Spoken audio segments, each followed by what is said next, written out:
Hello दोस्तों, नमस्कार। SM किसी चैनल में मैं आप सभी लोगों का दिल से बहुत बहुत स्वागत करता हूं। दोस्तों, इस वीडियो में हम लोग बात करने वाले बहुत ही एक इंपॉर्टेंट टॉपिक को, जैसे कि आज के दिन भी बाजार आपने देखा होगा, इतना तो कुछ गिरा नहीं है नेट गिरावट की बात करें तो। बट अगर हम लोग टॉप से देखें तो बहुत अच्छी तेज़ी यहाँ पे पकड़ी थी बीच में, बाजार ने ऐसा लगा था काफ़ी अच्छा आज यहाँ पे क्लोजिंग दे सकता है करके।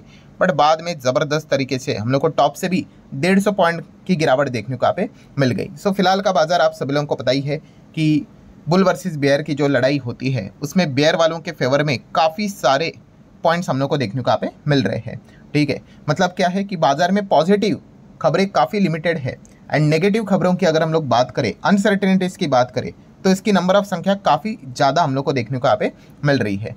एंड जैसे कि आपको पता ही है, मार्केट को ऊपर रखने के लिए क्या चाहिए, मनी फ्लो चाहिए, ऊपर जाने के लिए पैसा लगाना चाहिए। एंड ऐसे माहौल में आप सभी लोगों को पता ही है कि जो मनी फ्लो होता है वो इनफ्लो के बदले आउटफ्लो में ही हम लोग को ज़्यादा देखने को मिल जाता है।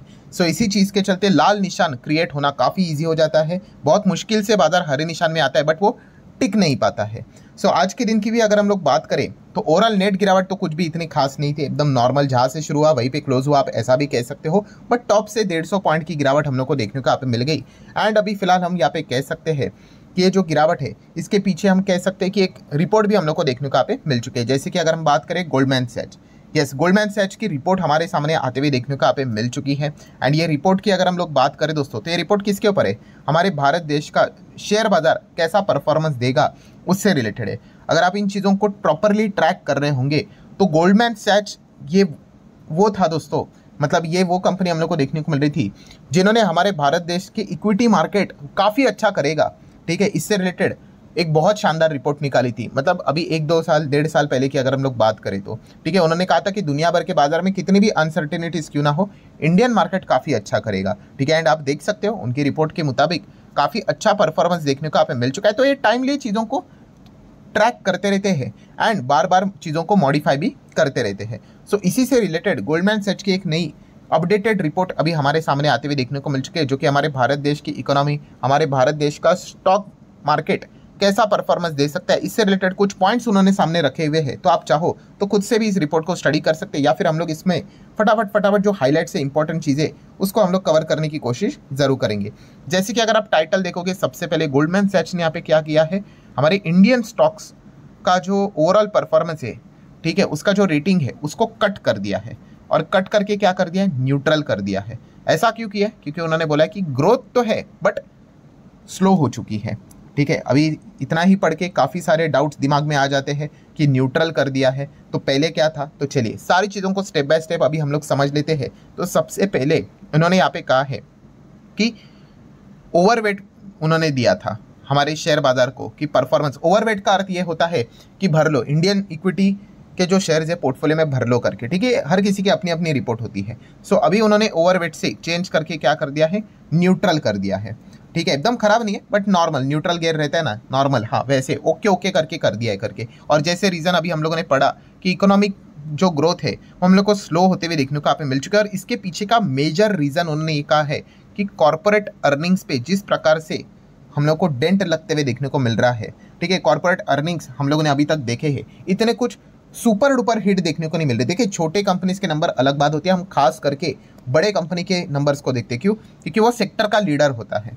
ठीक है, एटलीस्ट एक एवरेज परफॉर्मेंस हम लोग एक्सपेक्ट करते हैं। बट जितने भी सेक्टर के लीडर्स हैं उन्होंने अभी तक का जो परफॉर्मेंस दिखाया है वो इतना कोई एनर्जेटिक नहीं रहा है, एकदम ठीक ठाक परफॉर्मेंस देखने को मिला है। चाहे हम रिलायंस की बात कर ले, रिटेल स्पेस में डीमार्ट की बात कर ले, सीमेंट स्पेस में अल्ट्राटेक सीमेंट की बात कर ले, वायर्स केबल स्पेस में बात करें तो हेवल्स की बात कर ले, फाइनेंस के हिसाब से अगर हम देखें तो मेजॉरिटी ऑफ बैंक्स के एनपीएस आप देख सकते हो। ठीक है, प्रोविजनिंग आप देख सकते हो। ठीक है, ऐसे हर एक सेक्टर की अगर हम लोग बात कर रहे हैं, मीडिया सेक्टर की भी बात कर ले तो ओके, आईटी सेक्टर भी इसी में ही आ गया। तो इतना कुछ धूम धड़ाकेदार परफॉर्मेंस नहीं देखने को यहाँ पे मिल रहा है। ठीक है, तो इसी चीज़ के चलते उन्होंने पॉइंट्स यहाँ पे सामने रखा हुआ है। बट गोल्डमैन सैच ने ये भी बोला है कि देखो, हम ये नहीं कह रहे कि सब कुछ तबाह हो गया करके, स्ट्रक्चरल अगर हम लोग बात करें तो इंडिया का जो परफॉर्मेंस है वो पॉजिटिव ही है। ठीक है, वो ये नहीं करे कि भाई जीरो हो जाएगा करके, ठीक है। बट येस, जो पहले का जो चार्म हम लोगों को देखने को मिल रहा था इंडियन मार्केट में, इक्विटी मार्केट में, वो थोड़ा सा फीका पड़ते हुए देखने को यहाँ पे मिल रहा है, ठीक है। और बार बार वही चीज़ें उन्होंने बताई है कि जो ओवरऑल परफॉर्मेंस है, इकोनॉमिक ग्रोथ की अगर हम लोग बात करें तो वो स्लो डाउन हम लोग को होते हुए देखने को मिल रहे हैं अक्रॉस द मेनी पॉकेट्स, ठीक है। देन अगर हम लोग बात करें तो उन्होंने और भी कुछ पॉइंट्स यहाँ पे सामने रखे हुए हैं, जैसे कि आप देख सकते हो कि जिस प्रकार से अर्निंग्स हम लोग को देखने को मिल रहे हैं, तो प्रॉब्लम यहाँ पे क्या हो रहा है, जो ईपीएस जो देखने को मिल जाता है, यस, उसका जो पेस है, रफ्तार है, वो कट हो चुका है, ठीक है। इसी को हम लोग बॉटम लाइन भी कहते हैं। एंड अगर हम देखेंगे तो ये जो सितंबर क्वार्टर है, ये तो जस्ट अभी स्टार्ट हुआ है, ठीक है। आप देख सकते हो जो नंबर्स है अभी अभी स्टार्ट हुए, अभी नंबर्स कितने सारे कंपनी के आना बाकी है, बट शुरुआत में ही बता दिया है, एक ट्रेलर ही पता चल गया कि जिस प्रकार के नंबर्स यहाँ पे आ रहे हैं कि उम्मीद काफ़ी कम हो चुकी है, ठीक है। आपको अच्छे अच्छे कंपनी के भी नंबर मिलेंगे, बट ओवरऑल अगर आप देखोगे तो मैक्सिमम कंपनी के नंबर आप लोगों को इतने एनर्जेटिक नज़र यहाँ पे नहीं आएंगे। काफ़ी सारे कंपनीज का जो परफॉर्मेंस है उसके प्रॉफिट के ऊपर हम लोग को इम्पैक्ट देखने को यहाँ पे मिल रहा है। एंड इसी चीज़ के चलते उन्होंने अपना जो फैसला है, पहले की जो उन्होंने रिपोर्टिंग यहाँ पे की थी कि ओवरवेट की, वो उन्होंने न्यूट्रल कर दी। प्लस उन्होंने बता दिया कि वैल्यूएशन भी नो डाउट हायर लेवल पे देखने को यहाँ पे मिल रहा है। प्लस उसी के साथ साथ सपोर्टिव बैकड्रॉप भी जो अगर हम लोग यहाँ पे बात करें, ठीक है, वो भी हम लोग को काफ़ी कम देखने को यहाँ पे मिल रहा है। एंड मोर इंपॉर्टेंट चीज़ कि जो अपसाइड की अगर हम लोग बात कर ले, ठीक है, जो ऊपर जाने की अगर हम लोग बात करें, काफ़ी लिमिटेशंस अभी हम लोग को नज़र यहाँ पे आ रहे हैं। जैसे कि शुरुआत में इन्होंने आप लोगों को बताया था कि बियर वालों के पास काफ़ी ज़्यादा अच्छे अच्छे रीजंस हम लोग को देखने को मिल रहे हैं बाजार में प्रेशर क्रिएट करके रखने के लिए, बाजार को दबाव में रखने के लिए। एंड बुल वालों के पास काफ़ी कम रीजंस देखने को मिल रहे हैं, ठीक है। शेयर बाजार ऐसा ही चलता है दोस्तों, ये कोई ऐसी बात नहीं है कि लाइफ में पहली बार हो रहा है, हमेशा ऐसा ही होता है। देन नेक्स्ट पैरा की बात करें, 2 से 3 पॉइंट्स उन्होंने बताया, जैसे कि कमोडिटी के प्राइजेस हम लोग को बढ़ते हुए देखने को मिल रहे हैं। एंड साइमल्टेनियसली लोगों की, कंज्यूमर की जो स्पेंडिंग है वो काफ़ी वीक हो चुकी है। तो इस चीज़ के चलते कंपनी के अर्निंग्स को मेंटेन करना काफ़ी मुश्किल यहाँ पे हो रहा है, और इसीलिए हर किसी कंपनी के नंबर्स आप देख सकते हो काफ़ी ख़राब हम लोग को देखने को यहाँ पे मिल रहे हैं। देन अगर हमारे इंडेक्स की बात करें, निफ्टी 50 की बात कर ले, जिस प्रकार से वो अक्टूबर में यहाँ पे गिरा है, ठीक है, हम कह सकते पिछले 4 साल में सबसे खराब महीना हम लोग को देखने को यहाँ पे मिल चुका है। जिस प्रकार से हम लोग को हैमरिंग होते हुए देखने को यहाँ पे मिली है, और अभी भी अक्टूबर मंथ खत्म नहीं हुआ है, ठीक है। सो और भी हम लोगों को शायद से गिरावट देखने को यहाँ पे मिल सकती है, इसी के चांसेस फिलहाल तो बताए यहाँ पे जा रहे हैं। देन अगेन उन्होंने यहाँ पे कहा है कि देखा गया तो करेक्शंस के चांसेस यहाँ पे होते रहेंगे आने वाले 3 महीने की बात करें तो 3 से 6 महीने की अगर हम लोग बात करें तो ये किसकी बात है भाई, गोल्डमैन सैच्स ने अपने रिपोर्ट में पॉइंट्स यहाँ पे सामने रखा हुआ है। बट ओवरऑल उन्होंने जो टारगेट की अगर हम लोग बात कर ले, पहले उन्होंने बोला था कि 27,500 तक हम एक्सपेक्ट कर रहे थे, अभी हम थोड़ा 500 पॉइंट कम कर रहे हैं, 27,000 ठीक रहेगा, ये अकॉर्डिंग टू उन्होंने कैलकुलेशंस अपने सामने यहाँ पे रखे हुए हैं। देन अगर हम लोग यहाँ पे आखिरी पॉइंट की बात कर ले, जो कि हर किसी को वैसे भी पता ही है कि जो आखिरी जो पैरा उन्होंने बताया है वो किससे रिलेटेड है, नो डाउट फॉरेन फंड्स।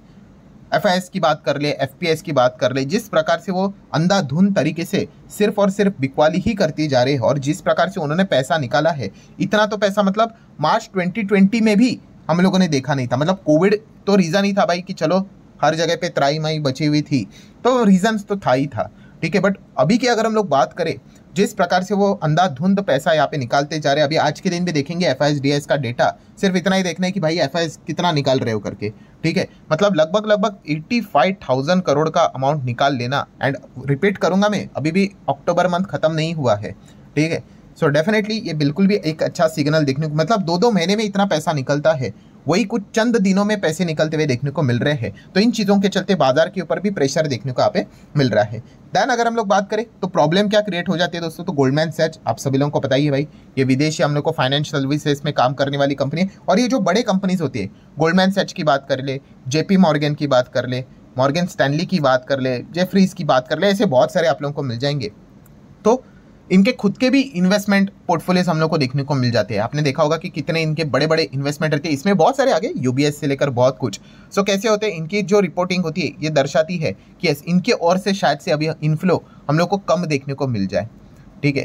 तो ये एक प्रॉब्लम हम लोगों को क्रिएट होते हुए देखने को यहाँ पे मिल जाती है। इसीलिए हम लोगों ने देखा है कि बड़े बड़े रिपोर्ट्स जब सामने आ जाते तो एंड अगर नेगेटिव रिपोर्ट आ जाते तो अचानक से स्टॉक कभी कभी नीचे भी चला जाता है। ऐसा क्यों? क्योंकि उनके जो इन्वेस्टर्स जो होते हैं, ठीक है, वो यूजुअली पैसा वहाँ पे निकाल लेते हैं और ये एक पॉइंट हम लोग को देखने को मिल जाता है। सो होल कंक्लूजन की अगर हम लोग बात करें दोस्तों, तो यस, बाजार के ऊपर दबाव अभी भी देखने को मिल रहा है। आज के दिन की अच्छी खबर यही हम कह सकते हैं कि बहुत गिरा नहीं करके, ठीक है, तो यही एक पॉइंट देखने को यहाँ पे मिल रहा है, ठीक है।